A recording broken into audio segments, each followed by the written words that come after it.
Coming up, young people are being drawn to high-interest savings accounts. Star Entertainment launches a review of its business and what the US corporate reporting season is saying so far about the world's biggest economy. That's next.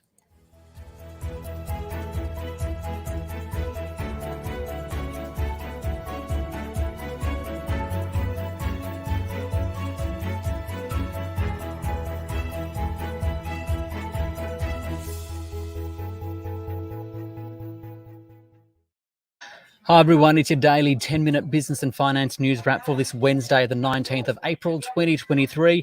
Later, the latest market moves. But first, more than half of all Australians now have high interest savings accounts. That's according to NAB, with 2/3 of those in the age bracket between of 18 to 29 with one of those accounts. For more, Rhayna Bosch spoke with NAB's personal banking executive, Kylie Young, for more. It's showing that younger Australians are wanting to secure their future and their financial well-being and ensure that they're contending with rising living costs. So they're putting whatever savings they've got into a higher interest account.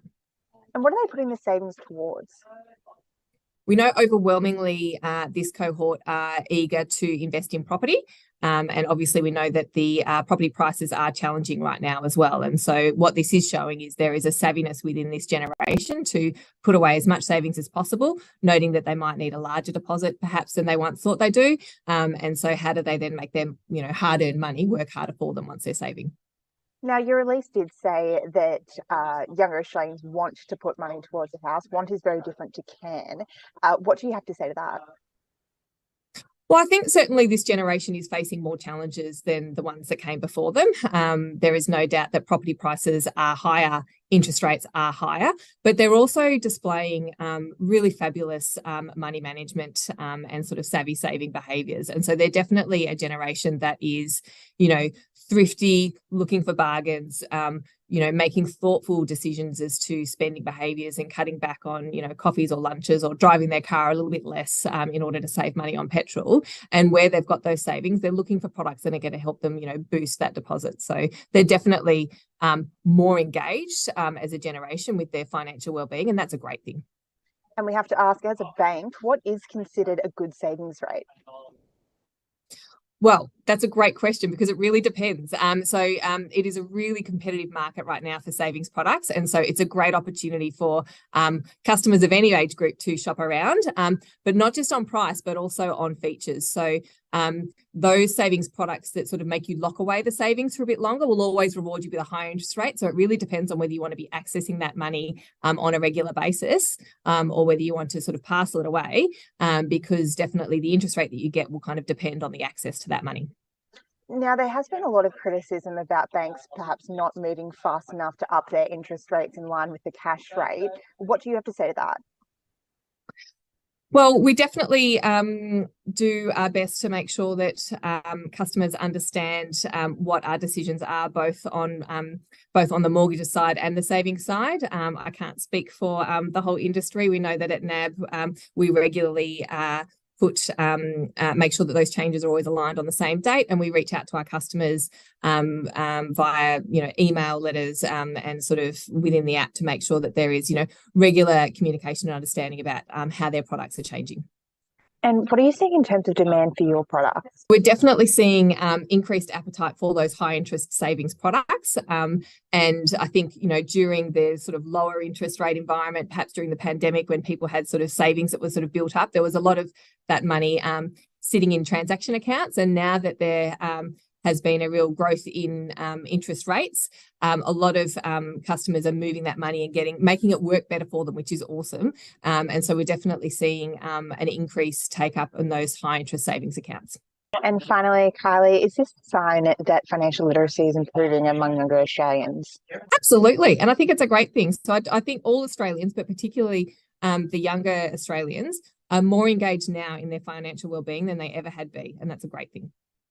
Kylie Young there from NAB speaking with Rhayna Bosch. And of course, the ACCC is investigating how banks set interest rates for savers, including the differences between interest rates between bank deposits and home loans. And the ACCC will inform the federal government of what it found sometime later this year. Let's go to the Australian share market now, which rose just by 0.1%, 7,365. For more, I spoke with Mark Gardner from Maqro. It's a pretty quiet day on the ASX today. We've got the VIX, the Volatility Index, commonly referred to as the Fear and Greed Index, at its lowest level probably in 12 months or more. And so the main focus is really on US earnings, with the largest sort of market cap companies reporting next week around Wednesday. We did have some companies report overnight. What's the feel so far? It's mainly been the financials and the banks so far. It's only been about around the 8% mark of the market cap of the S&P 500 so far. A lot of it's been the bigger banks. We've had Goldman Sachs, Morgan Stanley, etc. They've all reported fairly well. That big end of town was probably not really a source of concern in terms of liquidity for the market based on last month's sort of banking crisis or incident, as I'm calling it now.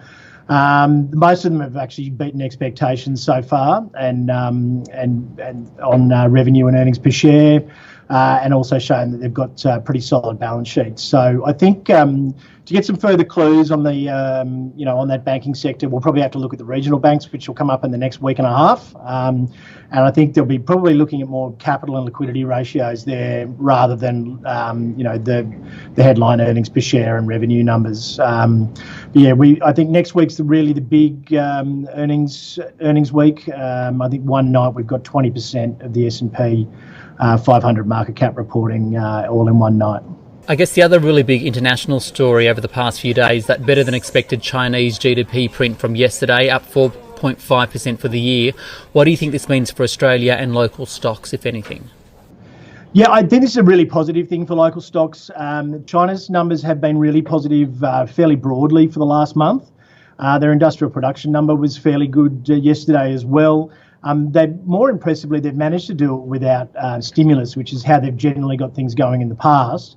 And they've actually even had some reduction in stimulus with rebates for and subsidies for lithium companies being removed. So, it is rather impressive, and it should definitely provide a positive catalyst for the materials sector, which is about 20% of the ASX 200 index. A couple of local stories. Big news from Star Entertainment Group, slashing 500 jobs, putting its Sydney casino up for review. There's an earnings downgrade. It's blaming both a softer consumer and deteriorating operating conditions following those damaging inquiries in both New South Wales and Queensland. So what's your take on the company, the challenges it's facing, and the actual environment that it's working in? Star's claiming that it's an unfair environment here at the moment. Obviously, with the freezing of pay, reduction in headcount, and a review from Barrenjoey going through, where the board has basically said they'll consider any real structural alternatives to return shareholder value. They're not in a great way. And I think overall it's very hard to keep your talent when you're freezing salaries and cutting jobs. They won't be from the risk management part of the business, which is a good thing. At least they've listened a small amount to the government inquiries. But I think they're proceeding with the sale of a Gold Coast hotel to improve their liquidity. But fairly rough waters ahead for Star, I would imagine, as they try to dig themselves out of the hole that they've created for themselves over the last few years.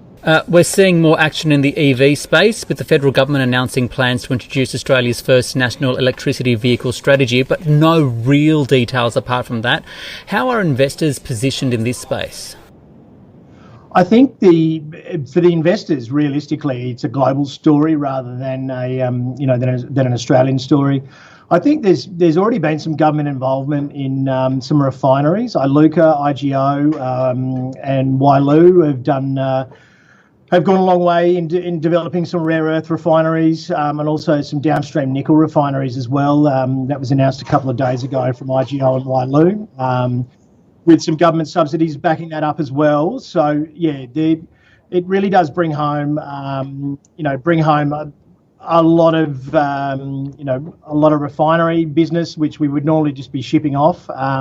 It also goes a long way, particularly in that rare earth space, to reducing China's stranglehold.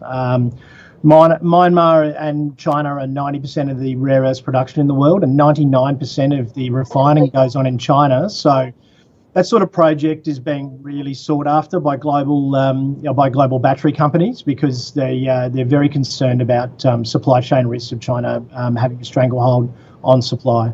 And just wrapping up, given this current environment, we're still seeing interest rates pretty high, inflation's still pretty high too. Where do you see the opportunities for investors?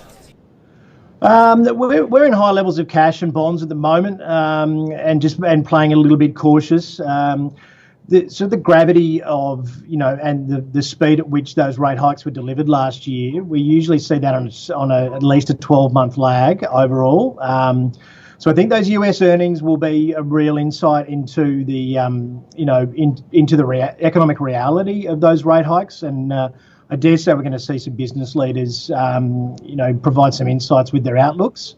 Energy sector, there's still, with the energy transition the way it is, there's still great opportunities there.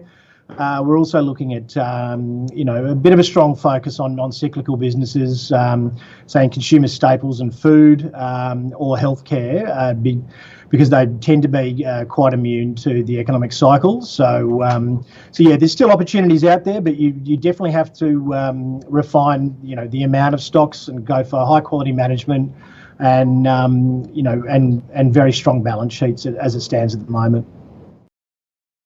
Mark Gardner there from Maqro Wealth. This SBS On The Money stream is provided for informational purposes only. The content in this stream should not be understood as constituting advice or a recommendation. It is not personal advice, and it does not consider your personal circumstances or objectives. You should contact a licensed professional before making any financial decision.